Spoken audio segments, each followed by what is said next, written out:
2년 산후 비녀를 어디에 숨겼느냐? 퍽 곰방대가 여인의 이마를 갈겼습니다. 경상도 창녕 조진사댁 마당에 멍석이 깔렸습니다. 하인들이 수군거렸죠. 몰락하긴 했어도 양반댁 며느리였는데 도둑질이란 있지? 노비 주제에 감히 엄한 물건을 숨겨두다 걸렸대. 몽둥이가 다시 한번 치켜 올려지는 그때 숯검댕을 뒤집어 쓴 7살 꼬마 하나가 마당 한가운데로 뛰어들었습니다. 그땐 아무도 몰랐습니다. 그 아이의 한마디가 이 집안을 송두리째 뒤엎어 버릴 줄은요. 이야기 시작 전 구독과 좋아요 눌러주신 뒤 어디서 듣고 계신지 댓글로 알려주시면 그곳에 행운이 가득하길 바라겠습니다. 휘잉 매서운 칼바람이 경상도 창녕 화왕산 골짜기를 훑고 지나갑니다. 산짐승도 숨을 죽인 혹한의 날씨에 조진사댁 뒷마당 우물가에서는 얼음을 깨는 소리만 요란합니다. 챙그랑 퍽 챙그랑 조진사댁 노비 서련은 꽁꽁 얼어붙은 우물물을 바가지로 깨트려 퍼올립니다. 그녀의 손등은 이미 터질 대로 터져 붉은 피가 배어 나오고 있었지요. 한때 남원 제일가는 양반가의 며느리로 사랑받았건만 시댁이 영모 누명을 쓰고 멸문지화를 당한 뒤 관비로 전락하여 이 집에 팔려온 신세였습니다. 비단옷 대신 삼배옷을 입고 붓 대신 걸레를 쥔 지도 벌써 3년째였습니다. 호, 호. 서련은 파랗게 질린 입술로 언손을 녹여보려 애씁니다. 빨래터 바닥에 놓인 무명천들은 돌덩이처럼 딱딱하게 굳어 있었습니다. 탁, 탁, 탁. 방망이질을 할 때마다 손목이 끊어질 듯 시려왔지만 멈출 수는 없습니다. 오늘 안에 이 빨래를 다 못하면 안주인 민씨 부인의 불호령이 떨어질 테니까요. 터진 손등에서 선혈이 뚝 하고 떨어져 얼음물 위로 붉은 꽃처럼 번져나갑니다. 서련은 잠시 일손을 멈추고 주위를 살핍니다. 다행히 인기척이 없습니다. 그녀는 젖은 손을 치마폭에 문지르고 부엌 아궁이 뒤편으로 살금살금 걸음을 옮깁니다. 그곳은 서련만이 아는 비밀 장소였지요. 사그락, 사그락. 그을음 묻은 흙벽 아래를 손으로 파내자 하얀 무언가가 모습을 드러냅니다. 손바닥만 한 백자 연적이었습니다. 구름 무늬가 은은하게 새겨진 그 연적은 어둠 속에서도 영롱한 빛을 뿜어내고 있었지요. 서련은 차가운 도자기를 볼에 가져다 댑니다. 부인의 글솜씨는 사내보다 낫소. 내 이 연적을 부인께 드리리다. 부디 그 재주를 썩히지 마시오. 남편이 과거를 보러 떠나기 전 남긴 마지막 선물이었습니다. 이 집에 팔려올 때 민씨 부인이 서련의 짐을 모조리 불태워 버렸으나 서련은 이 연적 하나만큼은 목숨 걸고 지켜냈습니다. 이것마저 없다면 지옥 같은 이곳에서 버틸 힘이 없었기 때문이지요. 바로 그때였습니다. 안채 쪽 방문이 벌컥 열리더니 날카로운 고함이 정적을 깨뜨립니다. 2년 서련이 어디 있느냐, 당장 나오지 못해. 안주인 민씨 부인의 목소리였습니다. 서련의 심장이 덜컥 내려앉습니다. 후다닥. 그녀는 황급히 연적을 구덩이에 집어넣고 집단을 어지럽게 흩뿌려 놓았습니다. 행여나 들키면 그날로 박살이 날 것이 뻔했지요. 예, 마님 지금 나갑니다. 서련은 짐짓 아무렇지 않은 척 부엌 문을 박차고 나갑니다. 안채 마루 끝에는 도끼 눈을 뜬 민씨 부인이 굵직한 곰방대를 들고 서 있었습니다. 45이라는 나이가 무색할 만큼 눈매가 독했고 입꼬리에 항시 비릿한 도끼가 감돌았습니다. 빨래를 하라 했더니 어디서 농땡이를 피우고 있는 게냐, 먹여주고 재워주면 다인 줄 아느냐. 웽. 곰방대를 치켜든 손끝에서 바람 가르는 소리가 섬뜩합니다. 서련은 본능적으로 몸을 움츠리며 마당 한가운데 얼음바닥 위로 무릎을 꿇었습니다. 잘못했습니다, 마님. 아궁이 불씨가 꺼질까봐 잠시 살펴보고 있었습니다.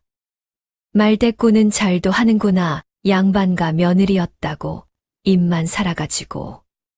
내년이 아무리 글을 읽었다 한들 지금은 내 발밑에 종년이야 그것도 모르겠느냐. 민씨 부인은 유독 서련의 교양과 기품을 건드리며 학대했습니다. 자신이 글을 읽지 못한다는 열등감이 서련을 볼 때마다 고개를 쳐드는 까닭이었지요.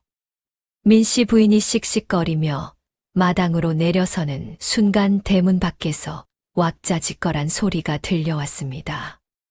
이리 오너라 계시느냐? 걸걸한 사내들의 목소리에 민씨 부인의 발걸음이 멈칫합니다. 서련이 고개를 살짝 들어보니 보찜장수 행색을 한 낯선 사내들이 대문을 밀고 들어오고 있었습니다.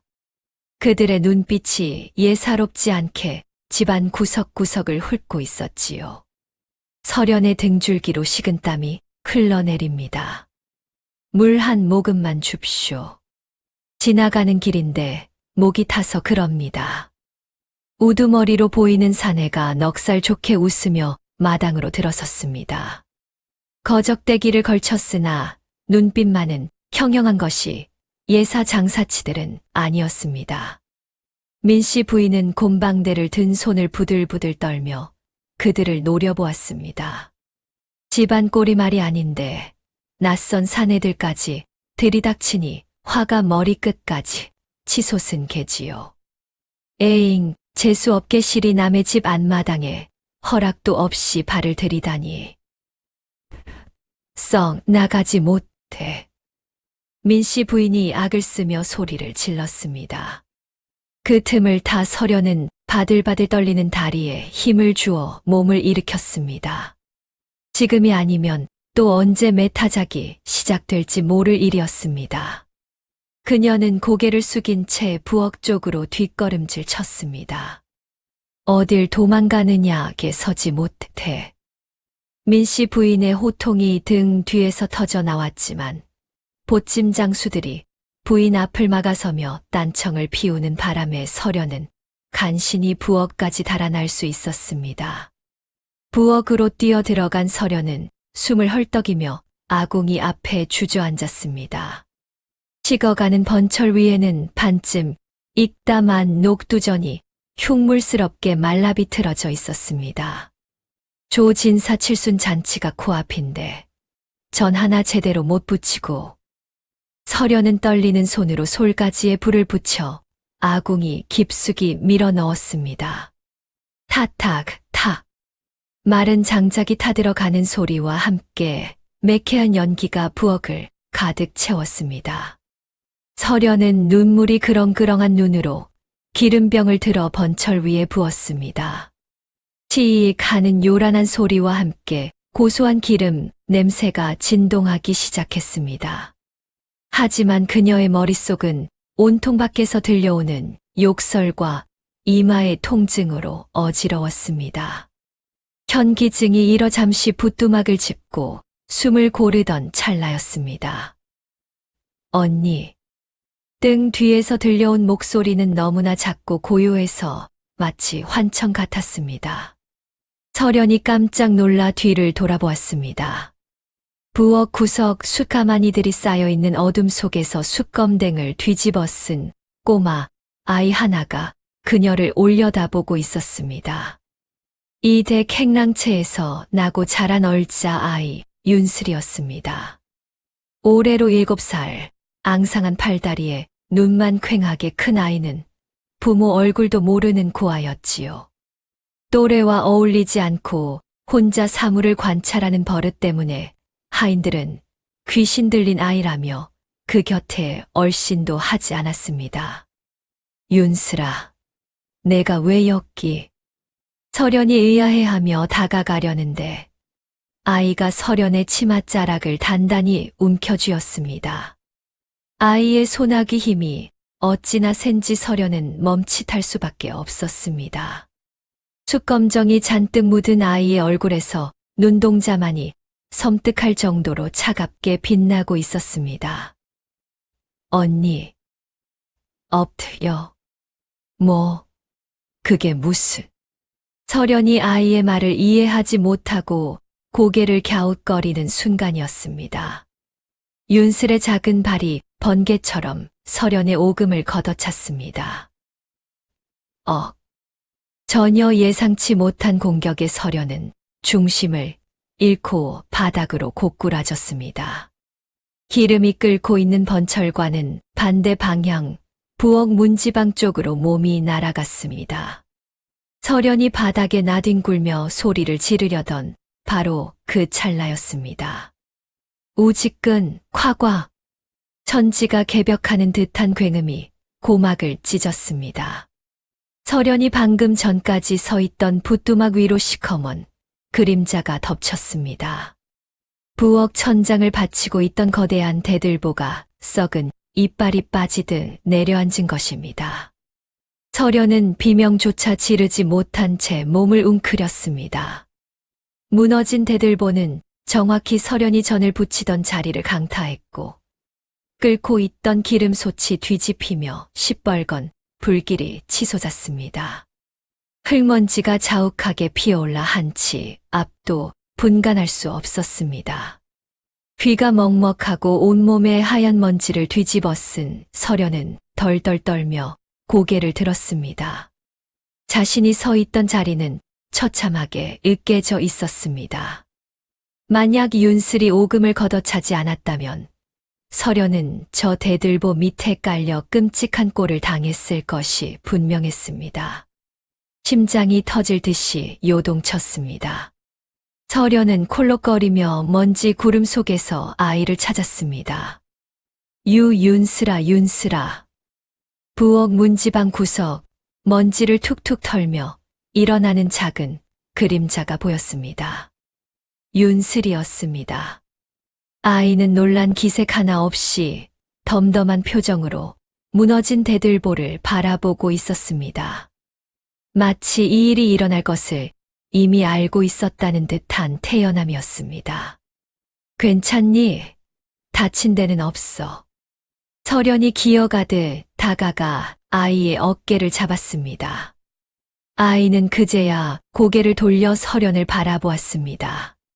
숯검정이 묻은 얼굴 사이로 보이는 눈빛은 여전히 깊고 고요했습니다.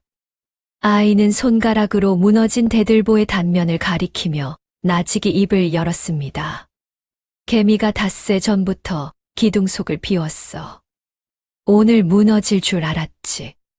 뭐, 개미라니? 서련은 멍하니 아이가 가리키는 곳을 보았습니다. 썩어서 부러진 대들보 안쪽은 정말로 수만 마리의 흰개미 떼가 파먹어 구멍이 숭숭 뚫려 있었습니다. 고작 7살 난 아이가 기둥 속의 개미 소리를 듣고 무너질 때를 알았다니 믿기지 않는 일이었습니다. 그때 마당에서 비명 소리가 들려왔습니다. 불이야 부엌에 불이 났다. 전현이 기어이 집을 태워 먹는구나. 민씨 부인의 날카로운 고함 소리였습니다. 굉음과 함께 솟아오른 불길을 보고 사람들이 몰려들고 있었습니다. 서련은 정신을 차려야 했습니다. 하지만 그녀의 시선은 불길이 아니라 무덤덤하게 자신을 바라보는 윤슬에게서 떨어지지 않았습니다. 이 아이, 도대체 정체가 무엇이란 말입니까? 닷새 전부터 개미 소리를 듣고 있었다니요. 윤슬은 서련의 옷자락을 다시 한번 잡아당기며 속삭였습니다. 언니, 지금 나가면 안 돼. 저 아저씨들이 올 때까지 기다려요. 아저씨들이라니? 아까 그 보찜 장수들 말이냐? 윤슬은 대답 대신 고개를 끄덕이더니 부엌 뒷문 쪽을 가리켰습니다. 저기 숨어. 마님이 몽둥이를 들고 오니까. 아이의 말대로 부엌 앞쪽에서는 씩씩거리며 달려오는 민씨 부인의 발소리가 뒷문 쪽에서는 웅성거리는 사내들의 기척이 동시에 들려오고 있었습니다. 서련은 본능적으로 윤슬을 품에 안고 뒷문 옆 장작 더미 뒤로 몸을 숨겼습니다. 심장이 쿵쿵 뛰는 소리가 귓가를 때렸습니다. 계십니까? 목이 말라 물 한 바가지 얻어먹을 수 있겠습니까? 부엌 뒷문에서 들려온 굵직한 사내들의 목소리에 부직갱이를 치켜들었던 늙은 행랑어멈이 멈칫했습니다. 애구머니나 뉘시오? 지나가던 장사치들인데 날이 더워 목 좀 축이고자 합니다. 행랑어멈은 씩씩거리던 숨을 삼키며 부직갱이를 등 뒤로 감췄습니다. 낯선 사내들 앞에서 행패를 부릴 수는 없는 노릇이었습니다. 아, 예. 저기 우물가에 두레박 있으니 퍼 드시구려. 행랑어멈이 투덜거리며 사내들을 데리고 우물가로 멀어졌습니다. 서련은 그제야 참고 있던 숨을 쿠 하고 내뱉었습니다. 심장이 턱 끝까지 차올라 터질 것만 같았습니다.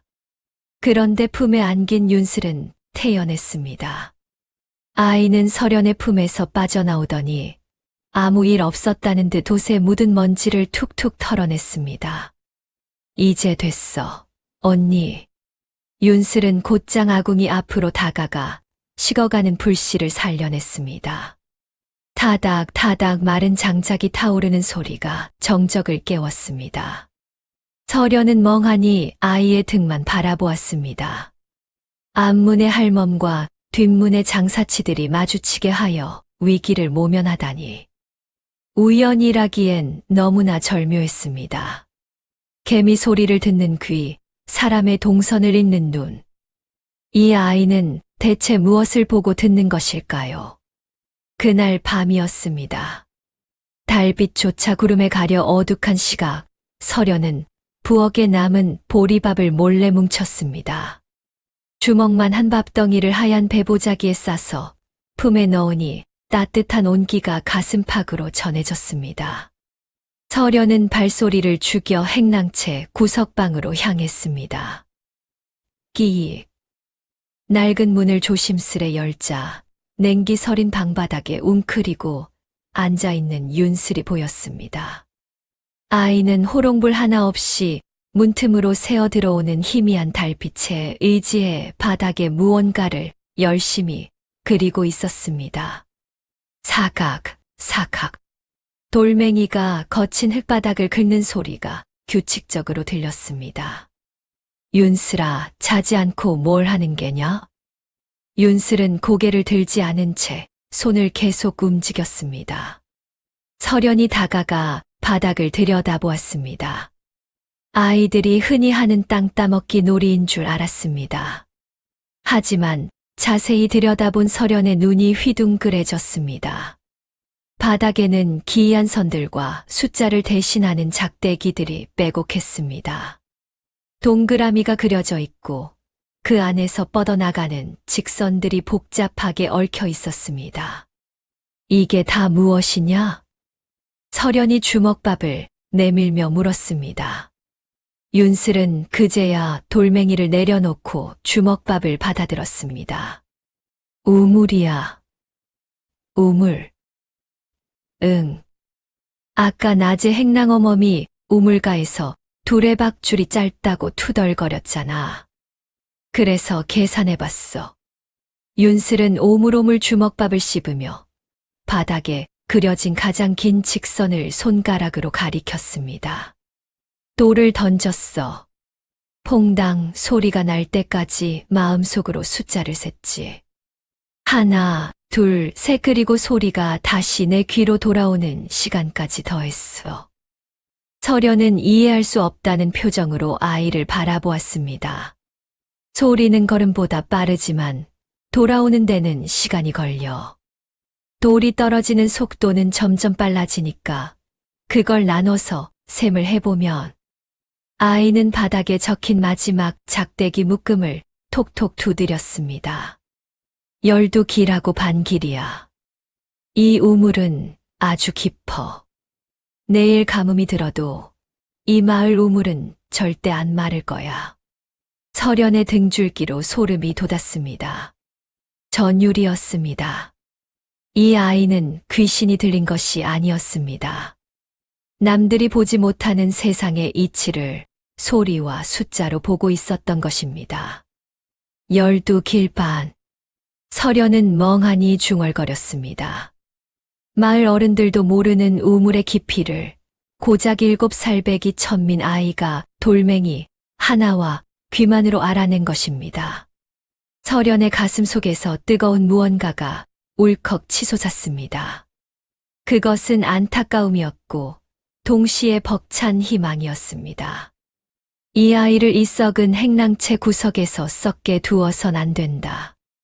설연의 눈에는 흙 속에 묻힌 거대한 보석이 보였습니다. 설연은 털썩 무릎을 꿇고 앉아 흙투성이가 된 윤슬의 작은 손을 덥석 잡았습니다. 윤슬이 놀란 눈으로 설연을 올려다보았습니다. 거친 손바닥의 감촉이 설연의 손으로 전해졌습니다. 윤슬아. 설연의 목소리가 가늘게 떨렸습니다. 글을 배우자. 그래. 내가 가진 그 눈, 그 귀 그리고 이 머릿속에 든 것들. 세상 밖으로 꺼내야 한다. 천한 것이라 손가락질 받는 내가 아니라 아무도 무시하지 못할 귀한 사람이 되어야 해. 윤슬의 눈동자가 흔들렸습니다. 글이라니 양반집 교수나 선비들만 배운다는 그것을 감히 자신이 배울 수 있을까요?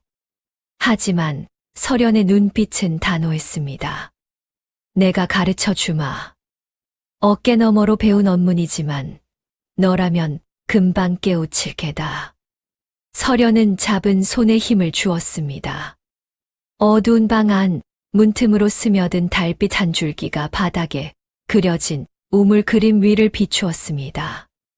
마치 윤슬의 앞날을 비추는 서광처럼 그 복잡한 선들이 은은하게 빛나고 있었습니다. 윤슬은 잡힌 손을 빼지 않았습니다. 그리고 아주 작게 고개를 끄덕였습니다. 그것은 두 여인의 운명을 바꿀 길고 긴 여정의 첫걸음이었습니다. 그날 밤부터 썩은 문짝 틈새로 새어 들어오는 달빛은 두 사람만의 등불이 되었습니다. 설연은 마당 구석에서 주워온 뭉툭한 나뭇가지를 쥐고 흙바닥을 골랐습니다. 슥 거친 흙바닥이 쓸리는 소리가 적막한 행랑채 안을 채웠습니다. 잘 보아라. 이것이 하늘천이다. 설연이 바닥에 그은 획은 빗뚤배뚤했지만 그 뜻만은 단단했습니다. 윤슬은 숨조차 크게 쉬지 못하고 그 글자를 눈에 담았습니다. 까막 눈으로 살다가 죽을 줄 알았던 천한 계집아이의 눈에 처음으로 세상에 이치가 담기는 순간이었습니다. 윤슬은 설연이 하나를 가르치면 획이 뻗어나가는 기세까지 흉내냈습니다. 언니, 이 글자는 마치 사람이 팔을 벌리고 서 있는 것 같다. 그래. 하늘이 사람을 덮고 있는 모양새지. 밤이 깊도록 흙바닥에 글자를 쓰고 지우기를 반복했습니다. 설연의 손끝은 흙투성이가 되었고 윤슬의 눈은 샛별처럼 빛났습니다. 하지만 낮이 되면 입장이 바뀌었습니다. 설연은 고된 노동 앞에 무력한 양반대 교수일 뿐이었습니다. 물을 길어 올릴 때마다 허리가 끊어질 듯 아팠고 장작을 패려 도끼를 들면 그 무게를 이기지 못해 비틀거렸습니다. 쾅! 설연이 내리친 도끼가 나무 옹이에 박혀 꼼짝도 하지 않았습니다. 땀이 비 오듯 쏟아지고 손바닥 가죽이 벗겨져 쓰라렸습니다. 그때 윤슬이 다가와 조용히 도끼 자루를 잡았습니다. 언니, 힘으로 하는 게 아니야. 나무의 결을 봐야지. 윤슬은 도끼를 높이 들지 않았습니다. 그저 툭 하고 가볍게 내리쳤을 뿐인데 쩍 하는 경쾌한 소리와 함께 장작이 반으로 갈라졌습니다. 나무도 숨을 쉬어. 숨결이 흐르는 방향으로 길을 터주면 제 스스로 갈라지는 법이야. 두 사람은 그렇게 서로의 스승이자 제자가 되어갔습니다. 어느 비 오는 밤이었습니다. 빗소리가 후두둑 지붕을 때리고 찬바람이 행랑채 안으로 스며들었습니다. 서련은 깊숙이 숨겨두었던 보찜 하나를 꺼냈습니다. 그 안에는 꼬깃꼬깃한 무명천에 쌓인 백자 연적 하나가 들어있었습니다. 구름 무늬가 은은하게 새겨진 그 연적은 남편이 과거를 보러 떠나기 전 남긴 마지막 선물이었습니다. 이것이 연적이라는 것이다. 먹을 갈 때 물을 담아 쓰는 그릇이지. 윤슬이 조심스런 손길로 연적을 받아들었습니다. 차가우면서도 매끄러운 감촉이 손끝에 전해졌습니다. 윤슬은 신기한 듯 연적을 이리저리 돌려보았습니다. 달그락. 미세한 소리가 났습니다. 윤슬의 귀가 쫑긋 섰습니다. 빗소리에 묻힐 만큼 작은 소리였지만 윤슬에게는 천둥 소리만큼이나 명확하게 들렸습니다. 언니, 이 연적 이상해. 무엇이 말이냐. 그저 흙으로 구운 그릇일 뿐인데. 서련은 대수롭지 않게 웃으며 낡은 치맛자락을 정리했습니다. 하지만 윤슬의 표정은 진지했습니다. 윤슬은 연적을 귀에 바짝 대고 손가락으로 가볍게 두드려 보았습니다. 툭, 툭. 맑고 공명하는 소리가 아니라 무언가 꽉 들어찬 둔탁한 소리가 났습니다. 아니야. 소리가 달라. 속이 비어 있다면 통통 소리가 나야 하는데 이건 툭툭 소리가 나. 마치 안에 젖은 솜이나 종이 같은 게 꽉 들어찬 것처럼. 그럴 리가 있느냐. 서방님께서 생전에 아끼시던 물건이다. 그저 오래되어 흙이 굳었거나 물때가 끼어 소리가 탁해진 게지. 서련이 손을 뻗어 연적을 가져가려 했지만 윤슬은 연적을 놓지 않았습니다. 윤슬의 눈동자가 흔들렸습니다. 바람 냄새로 포구를 마치고 발자국 소리만으로 사람을 구별해내는 그녀의 감각은 한 번도 틀린 적이 없었습니다. 언니, 정말이야. 물이 들어가는 구멍은 좁쌀만한데 안쪽 공간은 주먹만 해. 헌데 흔들어 보면 물소리가 나지 않고 무거운 것이 쏠리는 느낌이 들어. 윤슬이 다시 한번 연적을 흔들었습니다. 스스스. 그것은 분명 굳은 흙부스러기가 굴러다니는 소리가 아니었습니다. 무언가 겹겹이 접힌 종이나 천뭉치가 안쪽 벽을 긁는 소리였습니다. 서련의 등골이 서늘해졌습니다.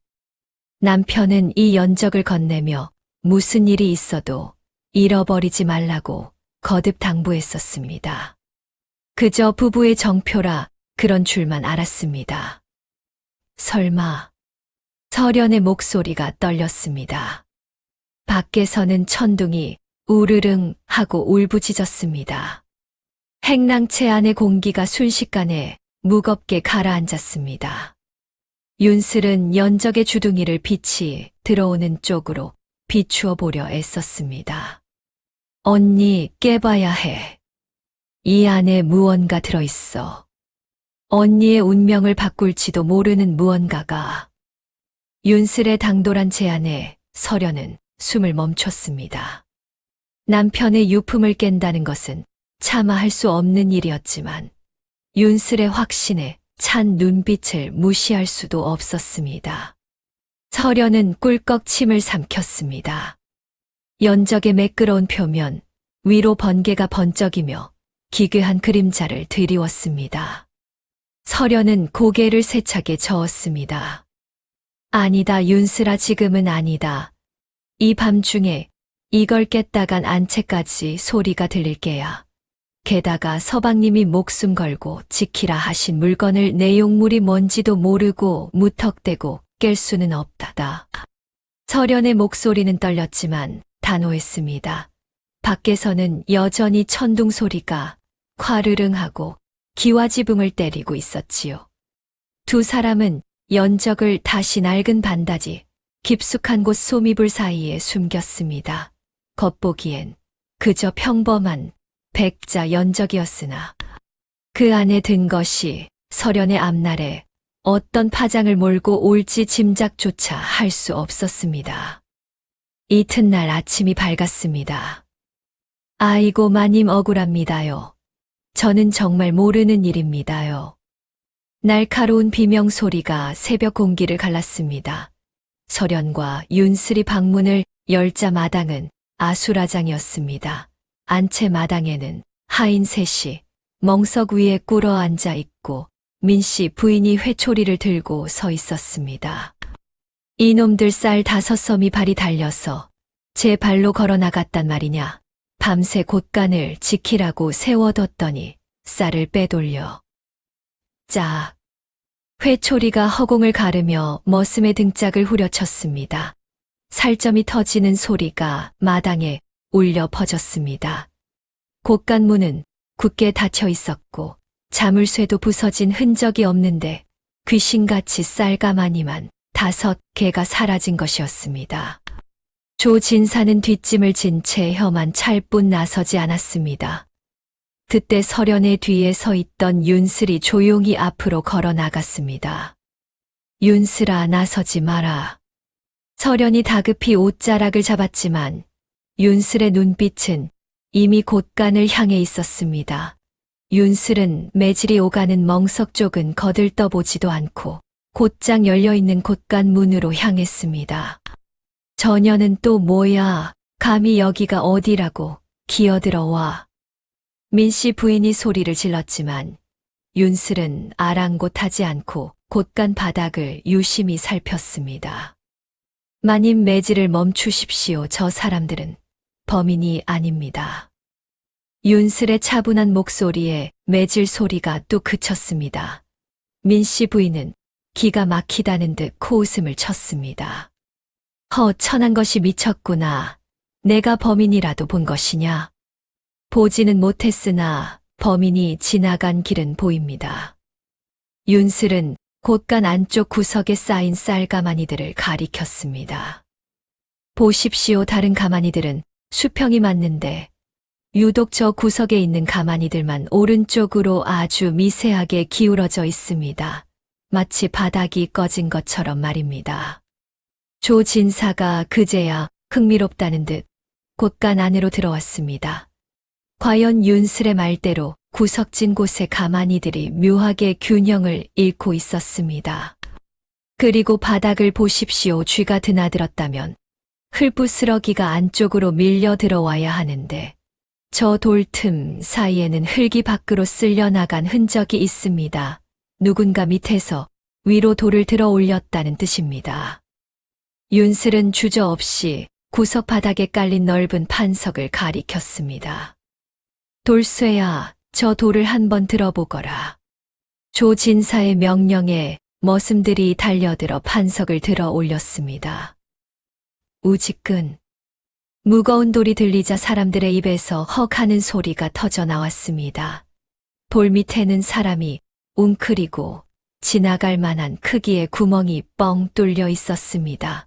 그 구멍은 담장 밖으로 길게 이어져 있었지요. 땅굴입니다. 외부에서 침입한 것이 아니라 누군가 안에서 위치를 알려주지 않고서는 정확히 쌀가마니 밑으로 굴을 뚫을 수 없습니다. 윤슬의 시선이 곳간지기인 칠성에게로 향했습니다. 칠성은 그 자리에 풀썩 주저앉으며 오줌을 지렸습니다.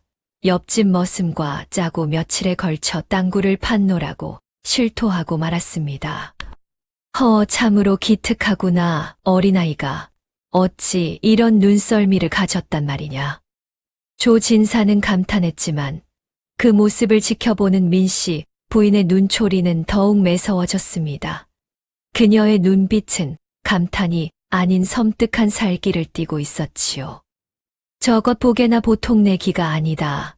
어린 것이 저리 영악하면 집안의 기를 다 빨아먹는 법이다. 요물이야. 요물 서련이 옆에 저런 것을 붙여두었다가는 무슨 사단이 날지 모른다. 민씨 부인은 부들부들 떨리는 손으로 치맛자락을 움켜쥐었습니다. 자신의 권위가 천한 아이의 말 한마디에 무너진 것이 분하고 또 두려웠던 것입니다.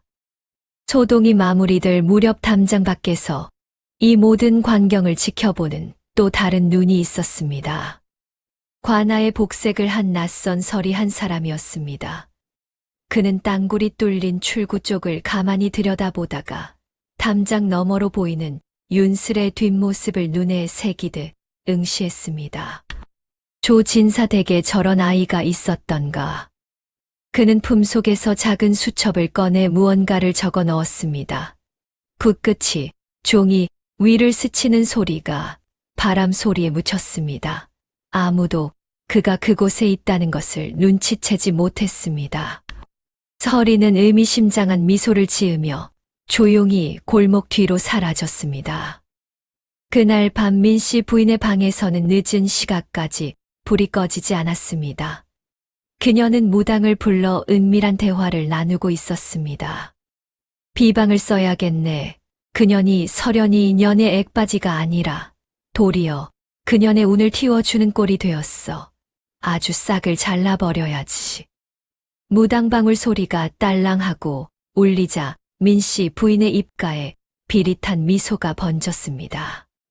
며칠 뒤 윤슬에게 닥쳐올 시련은 쌀 5섬 따위와는 비교도 안 될 만큼 끔찍한 것이었습니다.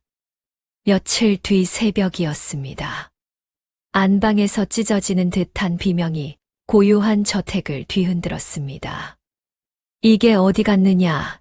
내 산호 비녀가 어디 갔어? 쨍그랑하고 도자기 깨지는 소리가 들리더니 곧이어 문이 벌컥 열리며 민씨 부인이 머리를 풀어헤친 채 뛰쳐나왔습니다. 그녀의 눈은 핏발이 서 있었고 빈 보석함을 든 손은 덜덜 떨리고 있었지요. 하인들이 혼비백산하여 마당으로 몰려 나왔으나 민씨 부인은 들은 채도 하지 않고 행랑채 구석방을 향해 삿대질을 했습니다. 그년이다. 그 천한 것이 내 물건을 탐낸 게야. 어쩐지 요새 눈빛이 불순하다 했어. 당장 그년 방을 뒤져라. 민씨 부인의 호령이 떨어지자마자 건장한 머슴들과 몸종들이 우르르 행랑채로 몰려갔습니다. 방문이 부서질 듯 열리며 흙투성이 신발들이 서련과 윤슬이 자고 있던 좁은 방을 짓밟았습니다. 마님, 왜 이러십니까? 저희는 아무것도 모릅니다. 서련이 울며 매달렸으나 민씨 부인은 코웃음을 쳤습니다. 이 집구석에 도둑년이 너 말고 또 있겠느냐. 샅샅이 뒤져라. 바닥장판까지 뜯어내. 우당탕 소리와 함께 서련의 몇 안 되는 살림살이가 마당으로 내동댕이 쳐졌습니다. 낡은 저고리가 찢어지고 반쯤 다른 빛이 흙바닥에 굴러다녔습니다. 윤슬이 겁에 질려 으앙하고 울음을 터뜨렸으나 아무도 거들떠보지 않았습니다. 그때였습니다. 아궁이 뒤쪽 잿더미 속을 뒤지던 몸종 하나가 소리를 질렀습니다. 마님, 여기 무엇인가 있습니다. 몸종의 손에는 검은 천으로 겹겹이 쌓인 묵직한 물건이 들려 있었습니다. 민씨 부인이 거칠게 그 물건을 낚아채 천을 풀어헤치자 아침 햇살을 받아 영롱하게 빛나는 백자 연적이 모습을 드러냈습니다. 구름 무늬가 은은하게 새겨진 그것은 한눈에 보아도 예사 물건이 아니었습니다. 이것 봐라. 감히 내년 주제에 이런 귀한 백자를 가지고 있어. 민씨 부인의 목소리가 찢어질 듯 높아졌습니다. 서련은 사색이 되어 민씨 부인의 치맛자락을 붙잡았습니다. 아닙니다. 마님, 그것은 훔친 것이 아닙니다. 제 죽은 남편이 남겨준 유일한 유품입니다. 제발 돌려주세요. 서련의 목소리는 절박했습니다. 그 연적은 남편이 과거를 보러 가기 전 훗날 급제하면 쓰겠다며 소중히 간직했던 것이었고 남편이 멸문지화에 휩쓸려 죽은 뒤 설연이 목숨보다 귀하게 여겨온 물건이었습니다. 하지만 민씨 부인은 들은 척도 하지 않았습니다. 거짓말 마라 역적의 집안 것이 이런 귀한 연적이 가당키나 하냐. 이것도 분명 어디서 훔친 것이 틀림없다. 내 비녀도 내년이 훔쳐서 어딘가 팔아먹었겠지. 민씨 부인은 연적을 낚아채 안방 괴짝에 던져 넣으라고 몸종에게 지시했습니다. 그리고 하인들에게 눈짓을 보냈습니다.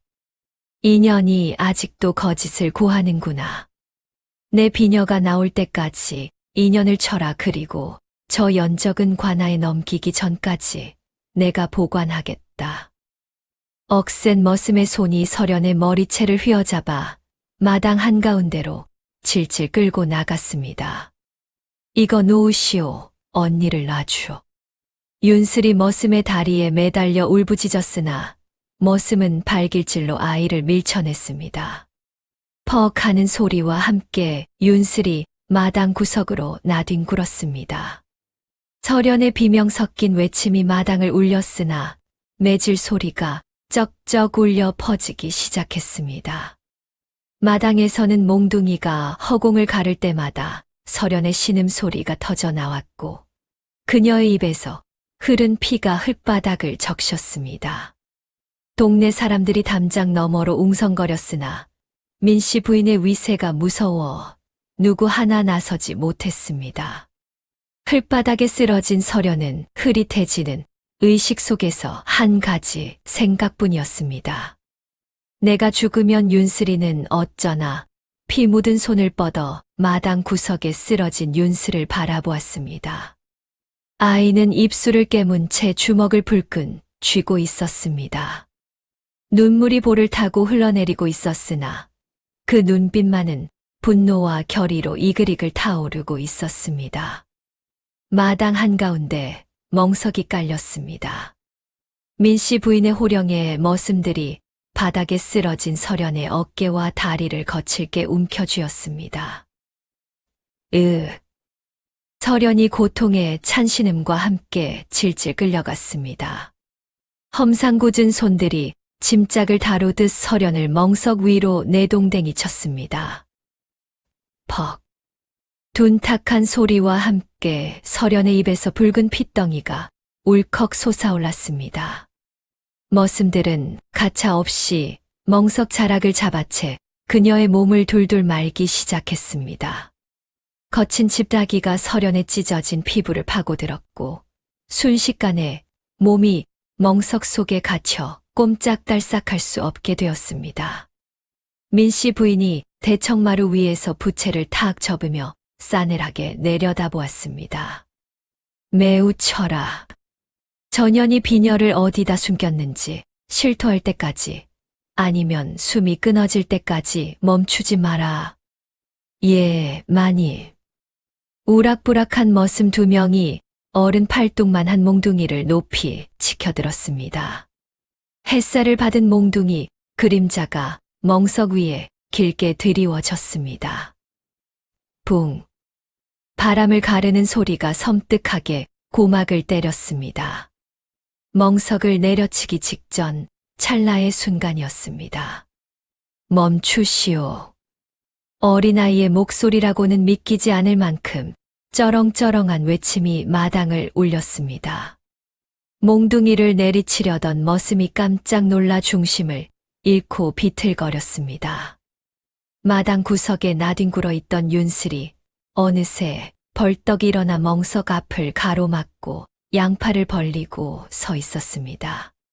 민씨 부인이 기가 차다는 듯 헛웃음을 터뜨렸습니다. 저 조망만 한 것이 제 어미 따라 황천길을 먼저 가고 싶은 게로구나. 비키지 못할까? 못 비킵니다. 우리 언니는 도둑질을 하지 않았습니다. 윤슬은 목이 터져라 소리쳤습니다. 아이의 목소리가 쇳소리처럼 발라져 나왔습니다. 그럼 그 귀한 산호 비녀가 발이라도 달려서 도망갔단 말이냐? 가져갔습니다. 까치가 가져갔단 말입니다. 윤슬의 외침에 마당에 있던 모든 사람이 일순간 멈칫하더니 이내 웅성거리기 시작했습니다. 쯧쯧, 아이가 너무 놀라서 실성을 했나 보구만.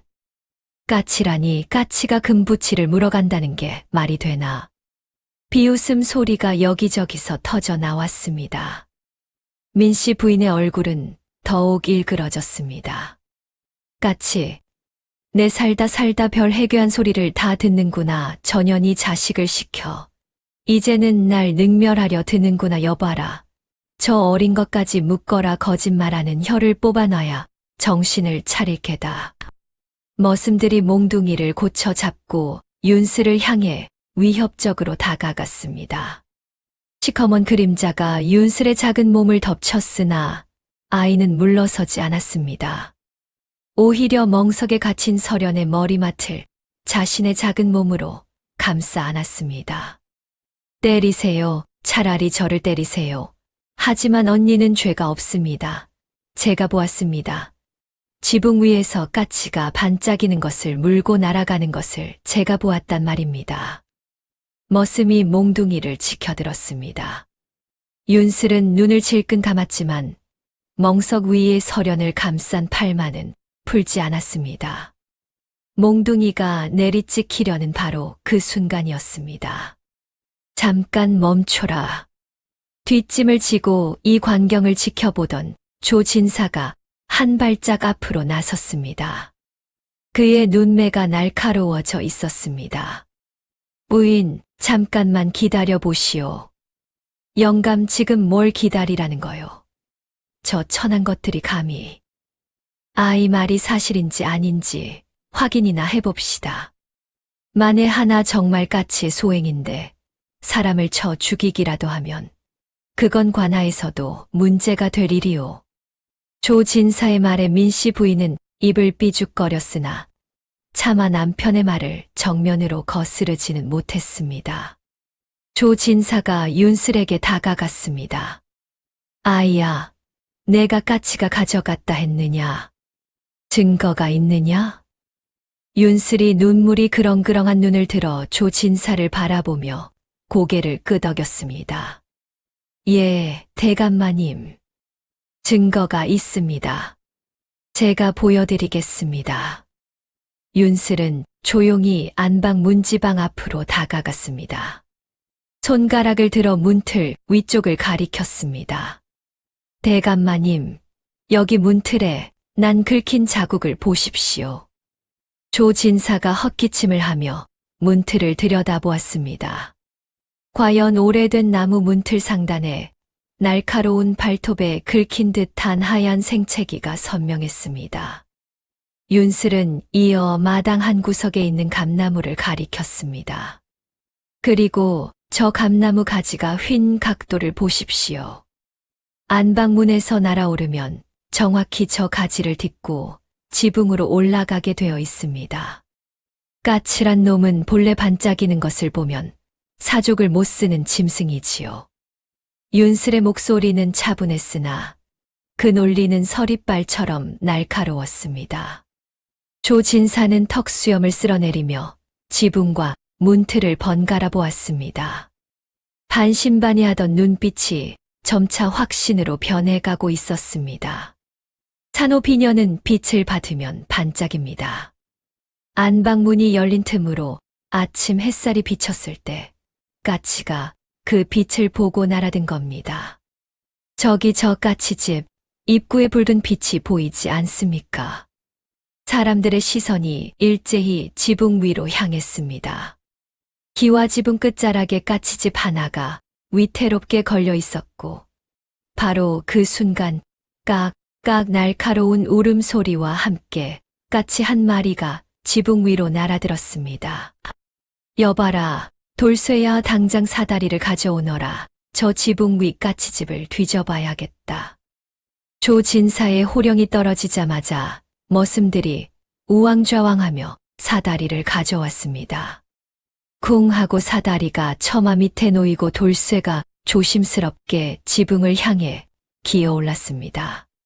조심해라, 기와 깨트리면 내 놈 다리 몽둥이를 분질러 놓을 테니 민씨 부인이 악에 받친 소리로 외쳤지만 목소리 끝이 미세하게 떨리고 있었습니다. 그녀의 얼굴은 이미 흙빛이 되어 있었습니다.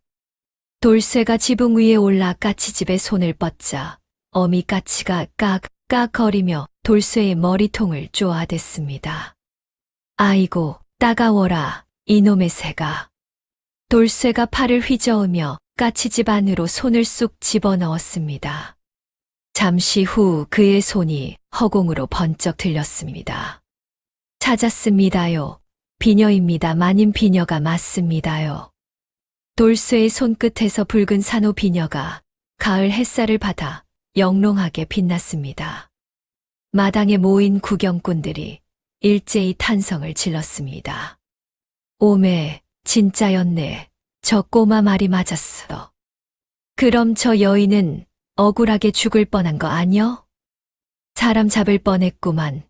짐승이 훔쳐간 걸 가지고. 수군거림은 곧 비난의 화살이 되어 민씨 부인에게 꽂혔습니다. 민씨 부인은 다리에 힘이 풀린 듯 비틀거렸습니다. 그녀가 그토록 아끼던 산호 비녀가 똥 묻은 지푸라기와 함께 돌쇠의 손에 들려 내려왔습니다. 조진사의 얼굴이 불그락푸르락해졌습니다. 양반 체면의 장터 사람들 앞에서 아내가 이토록 경솔하게 굴어 집안 망신을 시켰으니 분노가 치밀어 오르는 것은 당연했습니다. 그는 민씨 부인을 향해 버럭 소리를 질렀습니다. 이 미련한 사람아, 짐승이 물어간 것을 두고 생사람을 잡아 멍석마리까지 하려 했단 말이오. 내 체면이 뭐가 됩니까? 대감, 저는 그저. 민씨 부인은 입이 10개라도 할 말이 없었습니다. 조진사는 씩씩거리며 머슴들에게 손짓했습니다. 당장 저 아이를 풀어주어라. 썩 풀어주지 못할까. 머슴들이 허둥지둥 달려들어 서련을 감싸고 있던 멍석을 풀었습니다. 스르르 거친 짚이 풀리자 서련은 바닥에 주저앉으며 거칠게 숨을 몰아쉬었습니다. 온몸은 멍석에 쓸려 붉게 부어올라 있었고 얼굴은 눈물과 흙먼지로 엉망이었습니다. 윤슬이 다가와 서련을 부축해 일으켰습니다. 조진사는 헛기침을 몇 번 하더니 안방 쪽을 향해 소리쳤습니다. 안방 괴짝에 처박아둔 그 백자 연적 당장 가져오너라. 몸종이 불이 나게 안방으로 뛰어가더니 잠시 후 하얀 보자기에 쌓인 물건을 들고 나왔습니다. 조진사는 그것을 받아 들고 쭈뼛거리며 서련에게 다가갔습니다. 자, 받거라. 내 집사람이 무례했다. 억울한 누명을 씌워 미안하게 되었구나. 이것은 내 물건이니 가져가거라. 조진사가 내민 것은 구름 무늬가 새겨진 백자 연적이었습니다.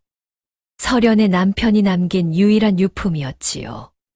서련은 떨리는 손으로 연적을 받아들었습니다. 차가운 도자기의 감촉이 손끝에 닿자 참았던 설움이 북받쳐 올랐습니다. 그녀는 연적을 가슴에 꼭 품었습니다. 고맙습니다. 정말 고맙습니다. 서련이 윤슬과 조진사를 향해 고개를 숙였습니다. 민씨 부인은 분을 이기지 못해 부들부들 떨며 그 광경을 노려보았습니다. 자신의 비녀는 똥 묻은 채 돌아왔는데 저 천한 것에게 귀한 연적을 내주어야 하다니. 그녀의 입술이 질투와 도끼로 일그러졌습니다. 두고 보자. 내 이 망신을 절대로 잊지 않으마. 저 계집년도, 저 꼬맹이도. 민씨 부인은 속으로 이를 갈며 획 몸을 돌려 안방으로 들어가 버렸습니다. 쾅 하고 방문 닫히는 소리가 마당을 울렸습니다. 소동이 마무리되고 사람들이 하나둘 흩어질 무렵이었습니다. 조진사 댁 담장 너머 늙은 회화나무 뒤편 그림자 속에 누군가 서 있었습니다. 관아의 복색을 한 낯선 설이었습니다. 그는 날카로운 눈매로 윤슬이 서련을 부축해 행랑채로 돌아가는 뒷모습을 응시하고 있었습니다. 그는 품속에서 작은 수첩을 꺼내더니 목탄 조각으로 종이 위에 무언가를 빠르게 적어 내려갔습니다. 사각, 사각. 서리는 수첩을 탁 덮어 다시 품에 넣더니 가끈을 고쳐 메고는 그림자처럼 조용히 사라졌습니다. 바람이 불어와 회화나무 잎사귀들이 사라락 몸을 떨었습니다. 마치 앞으로 닥쳐올 더 큰 폭풍우를 예고하기라도 하듯 스산한 바람이 설연과 윤슬이 걸어간 길 위를 덮치고 있었습니다. 그날 밤 조 진사댁 안채에는 서슬퍼런 기운이 감돌았습니다. 민씨 부인은 입술을 잘근잘근 씹으며 방 안을 서성였습니다. 낮에 마당에서 벌어진 망신이 기어이 동네 방네 소문이 퍼진 탓입니다. 감히 그 천한 것들이 내 앞길을 막아 그녀의 눈빛이 독사처럼 번뜩였습니다. 만약 그 꼬마 계집아이가 정말로 숨겨진 것을 찾아내는 재주가 있다면 그동안 덮어두었던 집안의 비밀마저 파헤쳐질지 모를 일이었습니다. 불안감은 곧 사리로 바뀌었습니다. 걔 아무도 없느냐? 날카로운 호통의 방문이 열리고 늙은 행랑어멈이 험상궂은 사내 하나를 들여보냈습니다. 눈가에 긴 칼자국이 나있고 몸에서 비릿한 쇠 냄새가 진동하는 자, 한양 바닥에서 사람을 사고 파는 거간꾼 왕초였습니다. 왕초가 비릿하게 웃으며 물었습니다. 조 진사댁 마님께서 이 야심한 시각에 저 같은 놈을 찾으시다니 무슨 급한 일이라도 있으십니까? 민씨 부인은 혐오스러운 눈길을 감추지 않은 채 자개함을 열어 엽전 꾸러미를 던졌습니다. 철그럭. 묵직한 쇠붙이 소리가 방 안의 공기를 갈랐습니다. 내일 새벽이다. 행랑채 구석방에 사는 계집과 꼬마 녀석 하나가 있다. 쥐도 새도 모르게 치워라. 왕초가 엽전 꾸러미를 받아들며 눈을 번뜩였습니다. 치운다는 게 아주 보내버리라는 말씀입니까? 천국으로 가는 배가 내일 뜬다고 들었다. 조선 땅에 다시는 발을 붙이지 못하게 해라.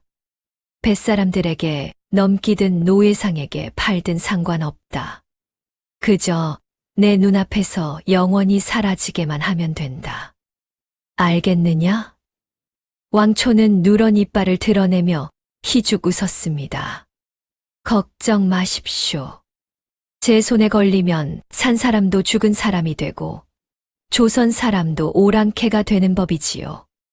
새벽 달기 울기 전 세상에서 가장 어두운 축시였습니다. 설연과 윤슬이 머무는 조 진사댁 행랑채 구석방은 고요했습니다. 낡은 문풍지 사이로 찬바람이 휑휑 새어 들어왔지만 두 사람은 서로의 온기에 의지해 깊은 잠에 빠져 있었습니다. 설연의 머리맡에는 보자기에 쌓인 백자 연적이 놓여 있었습니다. 그때였습니다. 우지끈. 낡은 문짝이 비명을 지르며 떨어져 나갔습니다. 설연이 번쩍 눈을 떴을 때는 이미 늦었습니다. 검은 그림자들이 순식간에 방 안으로 들이닥쳤습니다. 거친 소나귀가 설연의 입을 틀어 막았습니다. 숨이 턱 막히며 비릿한 가죽 냄새가 코를 찔렀습니다. 설연은 본능적으로 옆에 누운 윤슬을 감싸려 했지만 또 다른 그림자가 윤슬을 짐짝처럼 낚아채 올렸습니다. 응. 잠결에 놀란 윤슬이 칭얼대려 하자 사내 하나가 손뭉치로 아이의 입을 막아버렸습니다. 그 순간 윤슬의 손이 어둠 속에서 번개처럼 움직였습니다.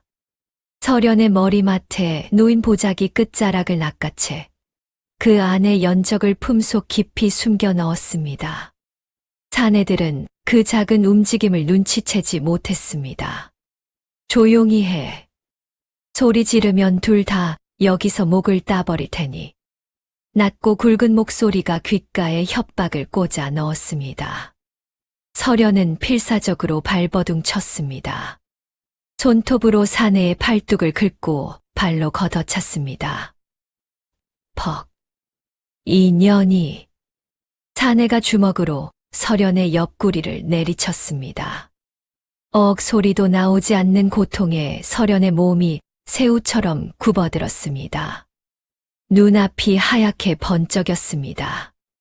그 사이 사내들은 능숙한 솜씨로 두 사람의 손발을 밧줄로 묶고 커다란 삼배 포대 자루에 쳐박았습니다. 빨리 담아. 날 밟겠다. 왕초의 재촉 소리가 들렸습니다.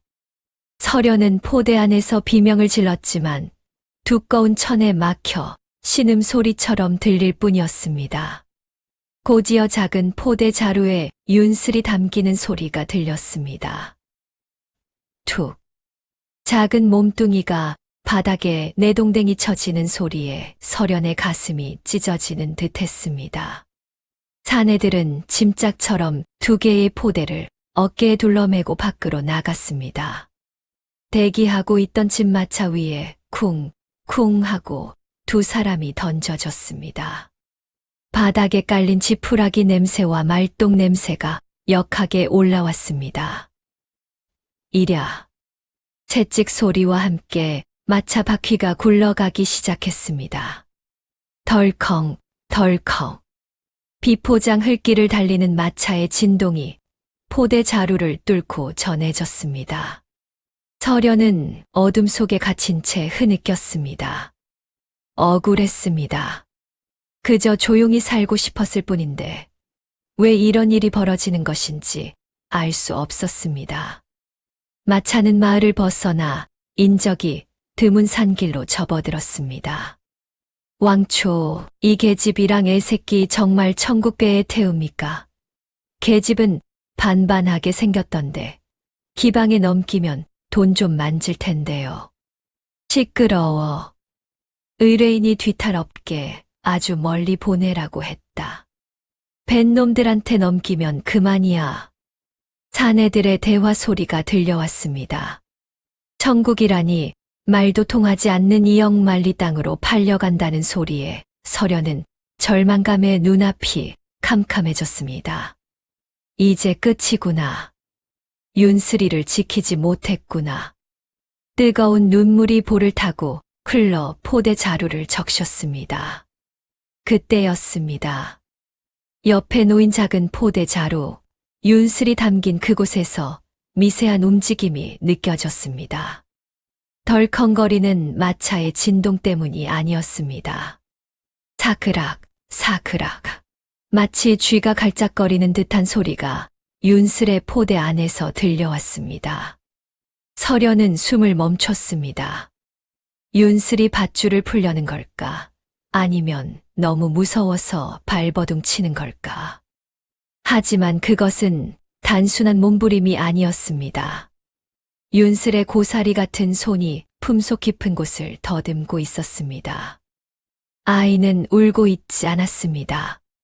사내들이 들이닥쳤을 때 본능적으로 챙긴 백자 연적을 꼭 쥔 채 묶인 손으로 연적의 표면을 더듬고 있었습니다.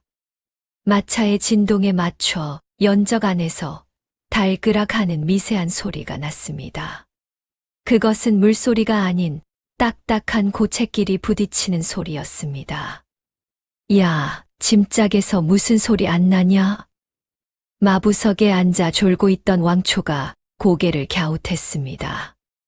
무슨 소리요? 바람 소리 아니요? 아닌데, 뭔가 벌레 우는 소리 같은 게.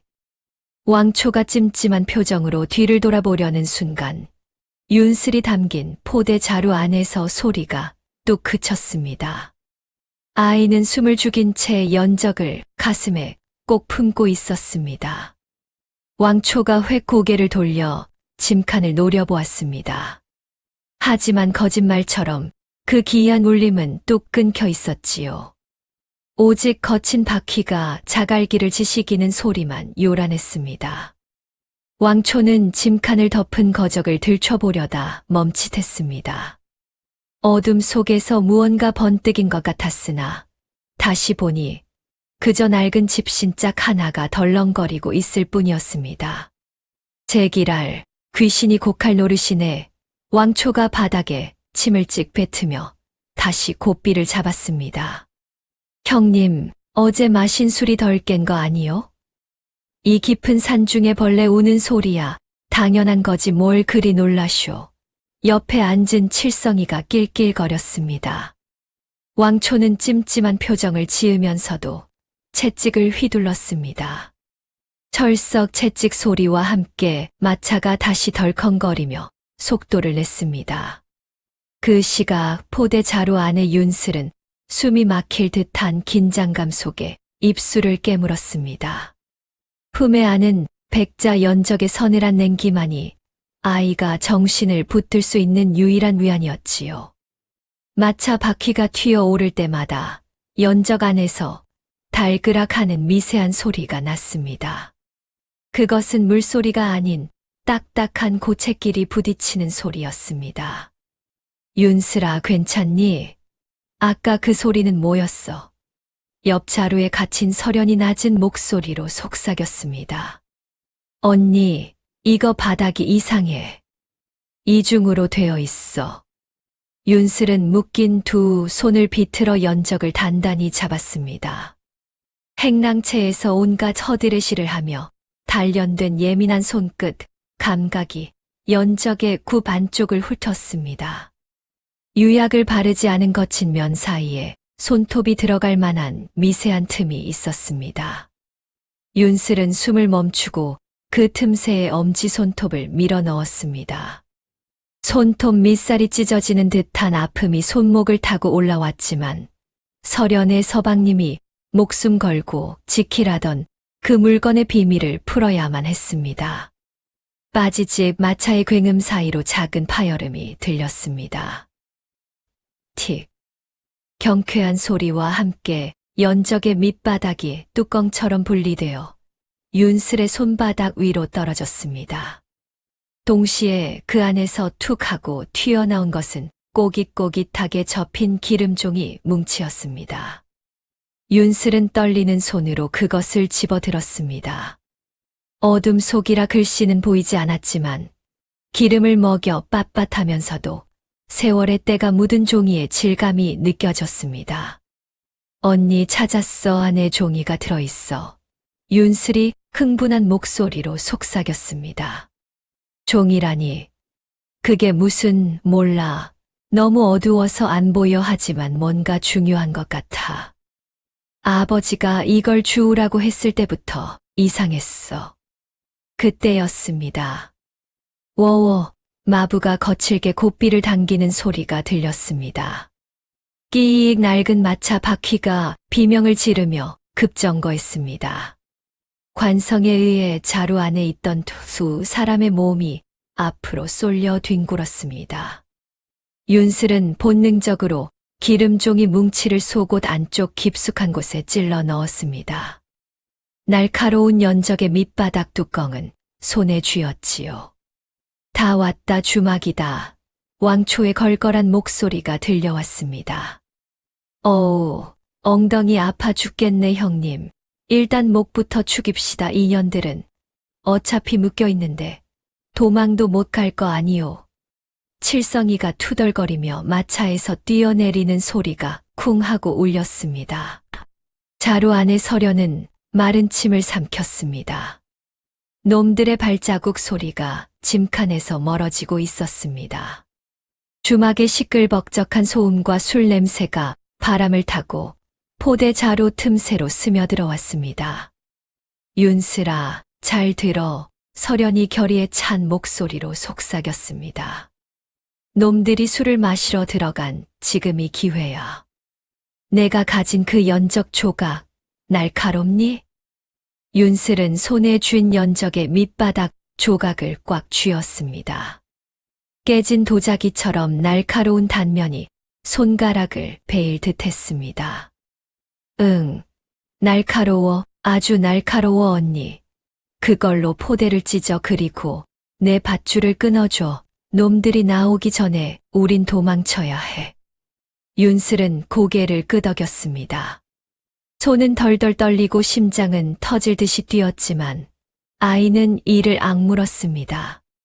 이 연적 안에 든 비밀이 무엇인지는 모르겠지만 그것이 자신들의 운명을 쥐고 있다는 것만은 확실했습니다. 서걱, 서걱. 거친 삼배 포대 자루가 도자기 조각에 썰리는 소리가 들리기 시작했습니다. 밖에서는 주모의 웃음소리와 술잔 부딪히는 소리가 요란하게 울려 퍼지고 있었습니다. 바보라 손가락질 받던 백정의 딸들이 세상 그 누구도 알지 못하는 엄청난 비밀을 품은 채 목숨을 건 탈출을 시작하고 있었습니다. 벌컥. 문이 열리며 술 냄새가 확 풍겼습니다. 윤슬과 서련은 황급히 포대 안에서 몸을 웅크리고 숨을 죽였습니다. 이미 결박은 풀린 상태였지만 겉보기에는 꽁꽁 묶인 짐짝과 다를 바 없었습니다. 어이구, 인연들 아주 얌전하구만. 약을 얼마나 먹인 거야? 잔말 말고 들게. 새벽 전에 한양 경계를 넘어야 뒷말이 없어. 사내 둘이 자루 양끝을 잡더니 짐짝처럼 들어 올렸습니다. 쿵. 두 사람의 몸이 딱딱한 나무 바닥 위로 내동댕이 쳐졌습니다. 억소리가 절로 나올 만큼 아팠지만 입술을 깨물며 비명을 삼켰습니다. 곧이어 집마차 덮개가 씌워지고 세상은 다시 어둠에 잠겼습니다. 이랴.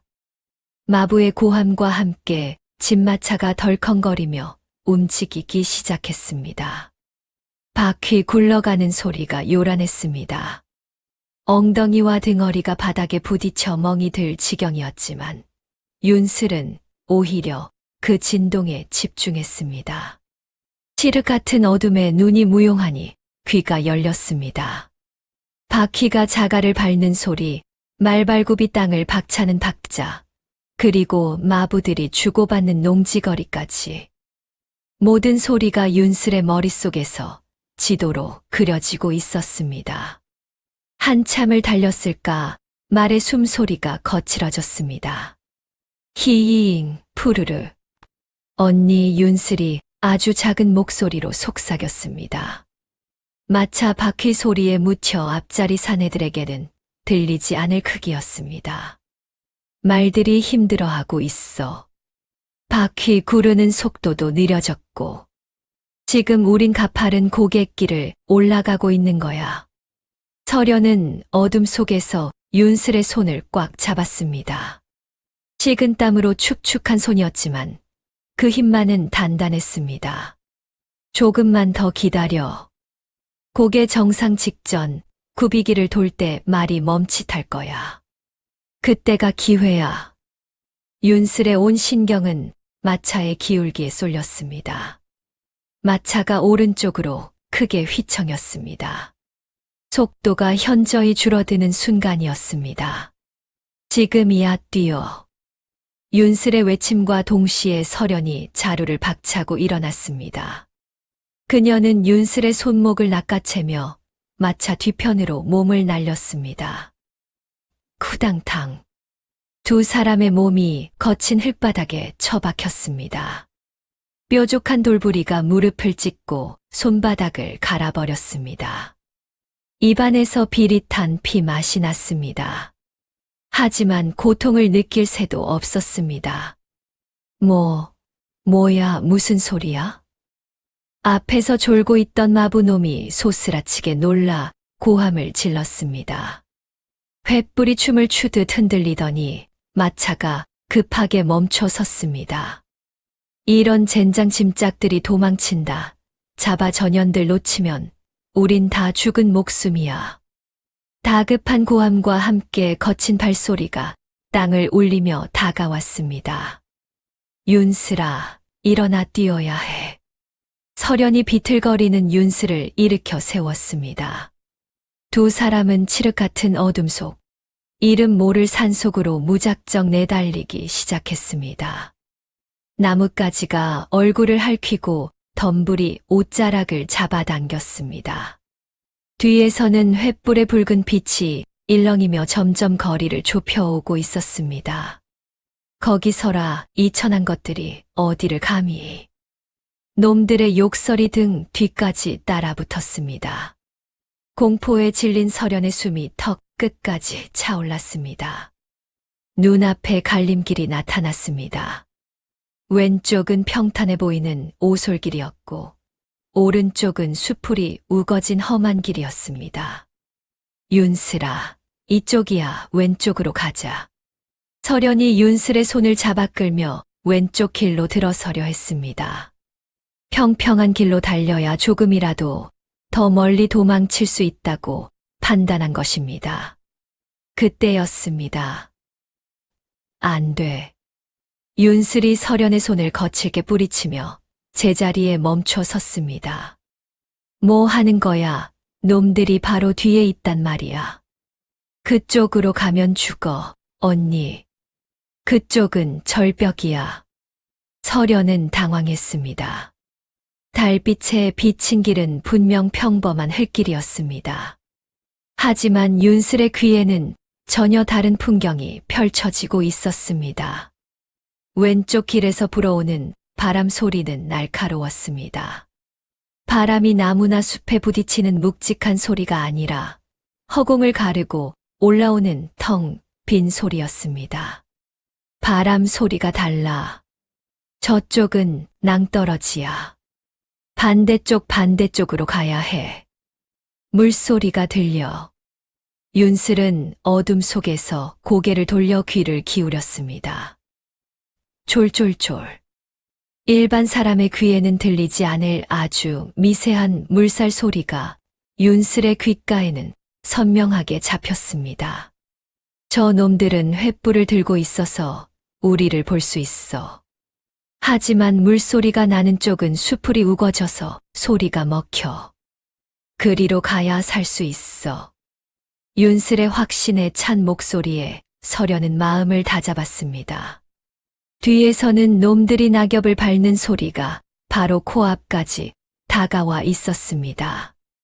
알았어. 내 말대로 할게. 서련은 윤슬의 손을 다시 꽉 쥐고 오른쪽 수풀 속으로 몸을 던졌습니다. 가시덤불이 다리를 찔렀지만 멈추지 않았습니다. 어둠 속에서 앞을 볼 수 없으니 윤슬은 온 신경을 청각에 집중했습니다. 바닥의 질감, 바람의 방향, 그리고 저 멀리서 들려오는 물소리의 울림. 그녀는 마치 박쥐처럼 소리로 지형을 읽어내고 있었습니다. 발밑 조심해. 썩은 나무 뿌리가 있어. 윤슬의 경고 덕분에 서련은 몇 번이나 넘어질 뻔한 위기를 넘겼습니다. 반면 뒤쫓아오던 사내들은 상황이 달랐습니다. 으악! 비명과 함께 둔탁한 소리가 들렸습니다. 서련이 가려던 왼쪽 평탄한 길로 놈들 중 하나가 앞서 달려갔던 모양입니다.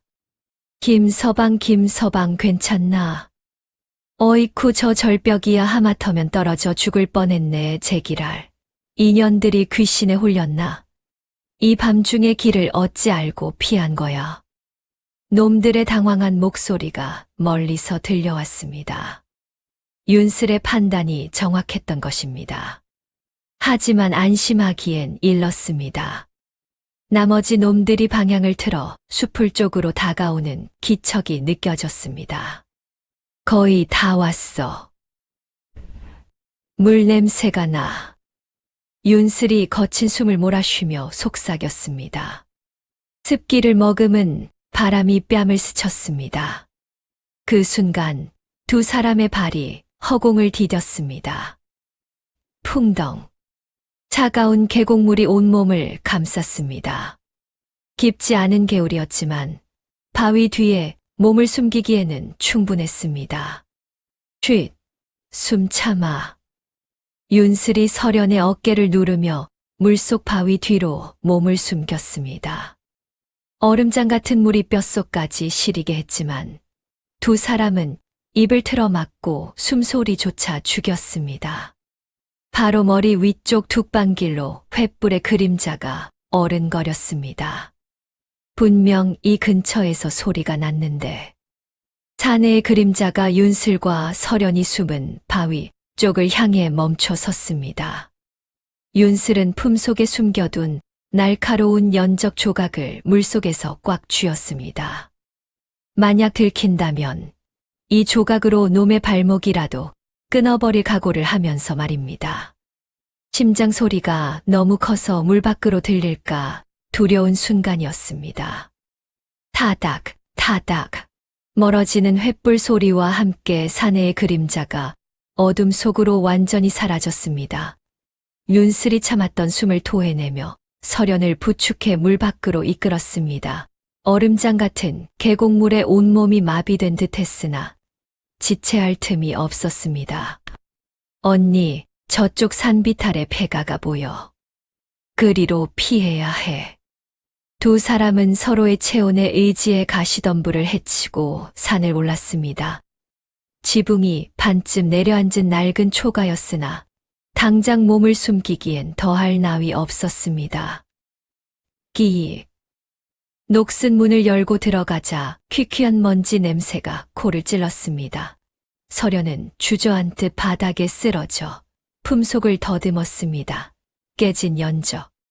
틈새 깊숙이 숨겨져 있던 기름종이 뭉치가 손끝에 닿았습니다. 다행히 기름을 먹인 종이라 물기는 스며들지 않았습니다. 찢어진 문틈 사이로 희미한 달빛이 들어와 종이를 비췄습니다. 설연에 떨리는 손이 뭉치를 펼쳤습니다. 이것이 서방님께서 목숨을 걸고 지키려 하셨던. 첫 장을 넘기자 나칙은 이름들이 줄지어 적혀 있었습니다. 병조판서, 김대감, 이조참판 박영감 시댁을 영모로 몰아 멸문지화를 당하게 만든 간신배들의 명단과 그들이 주고받은 뇌물장부였습니다. 설연의 입에서 울음 섞인 탄식이 터져 나왔습니다. 그리고 마지막 장, 남편이 죽기 직전 급하게 갈겨 쓴 듯한 글씨가 눈에 들어왔습니다. 부인, 이 글을 읽을 때쯤이면 나는 이미 이 세상 사람이 아닐 것이오. 부디 살아남아 훗날을 도모하시오. 그리고 설연은 숨을 멈추고 다음 줄을 읽어 내려갔습니다. 이 아이, 은서를 부탁하오. 내 누이의 핏줄이자 우리 가문의 마지막 희망이오. 역적의 자식이라 하여 죽임을 당할까 두려워 창녕 조가의 노비로 위장하여 맡겨두었으니 부디 찾아주오. 아이의 목 뒤에는 붉은 점이 있을 것이오. 은설. 설연은 멍한 표정으로 고개를 들어 옆에서 벌벌 떨고 있는 윤슬을 바라보았습니다. 창녕 조가에서 데려온 아이, 고아인 줄로만 알았던 몸종 윤슬이 바로 눈앞에 있었습니다. 설연의 손이 홀린 듯 윤슬의 젖은 머리카락을 젖히고 목덜미를 확인했습니다. 그곳에 있었습니다. 달빛 아래 선명하게 드러난 붉은 점 하나가. 설연의 입에서 억눌린 신음이 새어나왔습니다. 멸문지화 때 시누이가 품에 안고 도망치다 죽었다고 알려진 아이. 시체조차 찾지 못했던 그 핏덩이가 바로 윤슬이었던 것입니다. 남편은 죽음의 문턱에서조차 이 아이를 살리기 위해 천한 신분으로 위장시켜 숨겨두었던 것입니다. 언니, 왜 그래? 어디 아파? 윤슬이 영문을 몰라 걱정스레 물었으나 설연은 와락 윤슬을 끌어안았습니다. 차가운 몸뚱어리가 맞닿았지만 설연의 가슴 속에서는 뜨거운 불길이 치솟았습니다. 미안하다, 정말 미안하다. 내가 몰라보고. 설연의 오열이 폐가 안을 울렸습니다. 단순한 주종 관계가 아니었습니다. 피로 맺어진 목숨을 걸고 지켜야 할 혈육이 바로 곁에 있었던 것입니다. 이제 모든 것이 명확해졌습니다. 왜 남편이 그토록 이 연적을 지키려 했는지, 왜 자신이 이 아이와 함께 도망쳐야만 했는지. 설연은 눈물을 닦아내고 결연한 눈빛으로 윤슬의 양 어깨를 꽉 쥐었습니다.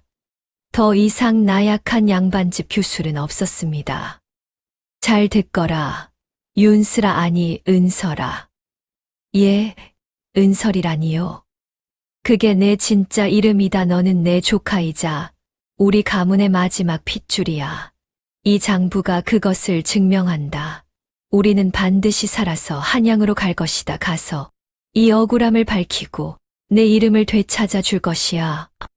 폐가 밖에서는 다시 거센 바람 소리가 불어닥쳤지만 두 여인의 눈빛은 그 어느 때보다 뜨겁게 타오르고 있었습니다. 날이 밝았습니다. 창호지 문틈으로 푸르스름한 새벽빛이 스며들었습니다. 서련은 품속에서 남편이 남긴 기름종이 장부를 꺼내 윤슬의 보찜 깊숙한 곳에 넣고 단단히 묶었습니다. 이것은 내가 쥐고 있어라. 무슨 일이 있어도 놓치면 안 된다. 두 사람은 폐가의 문을 박차고 나왔습니다. 밤새 쌓인 눈 위로 밟히는 발자국 소리가 유난히 크게 들렸습니다. 뽀드득 뽀드득. 차가운 새벽 공기가 폐부 깊숙이 들어왔습니다. 서련은 앞장서서 걸었고 윤슬은 그 뒤를 따랐습니다. 산길을 내려와 마을 어귀에 들어서자 멀리 관아의 소슬 대문이 보이기 시작했습니다. 하지만 서련은 황급히 윤슬을 잡아 끌어 담벼락 뒤로 몸을 숨겼습니다.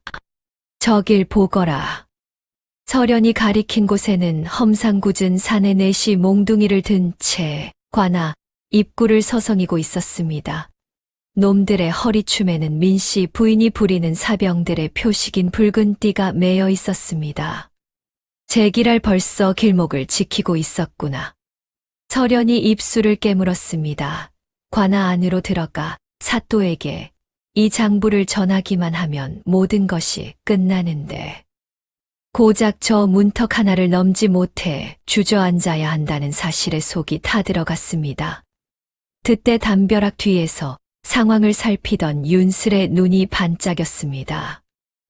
고모님. 윤슬이 서련을 불렀습니다. 제가 며칠 전에 장터에서 떡을 팔다가 관아 담장을 유심히 본 적이 있어요. 저쪽 뒤편 옥사 쪽 담벼락 밑에 배수구가 하나 있습니다. 배수구라니 개구멍 말이냐. 예, 비가 오면 물이 빠지도록 뚫어놓은 구멍인데 어른은 어림도 없지만 제 어깨 너비라면 통과할 수 있을 것 같아요. 제가 눈대중으로 계산해 봤는데 딱 한 뼘 반 정도 여유가 있었어요. 서련은 놀란 눈으로 조카를 바라보았습니다. 위기의 순간에도 침착하게 탈출구를 계산해내는 명석함은 죽은 오라버니의 모습과 꼭 닮아 있었습니다.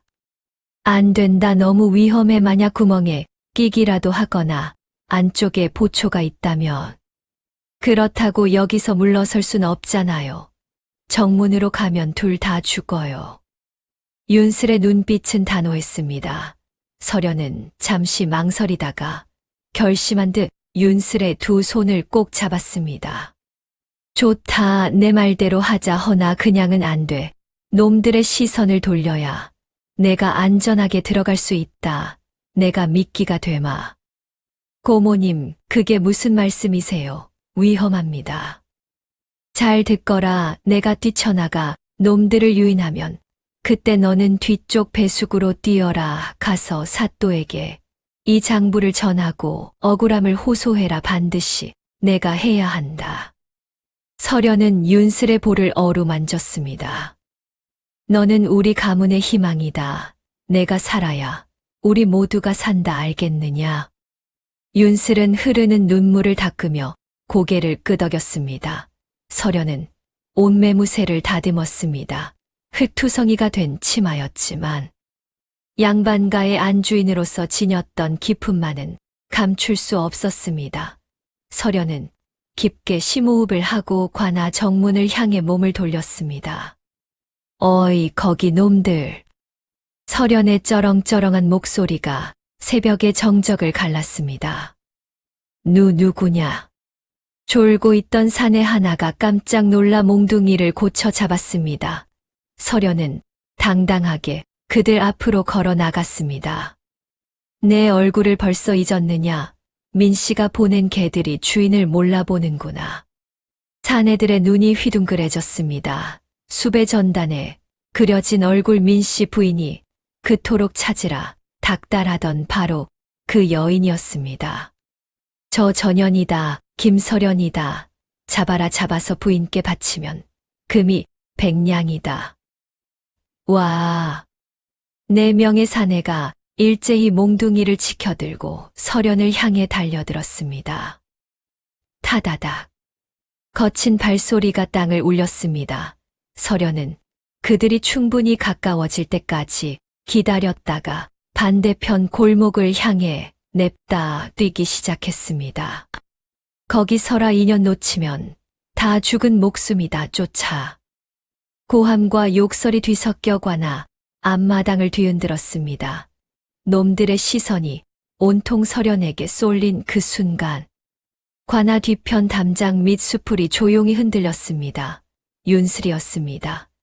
그녀는 배수구 앞에 엎드려 있었습니다. 좁고 더러운 구멍이었지만 지금 윤슬에게는 세상에서 가장 넓은 대문처럼 보였습니다.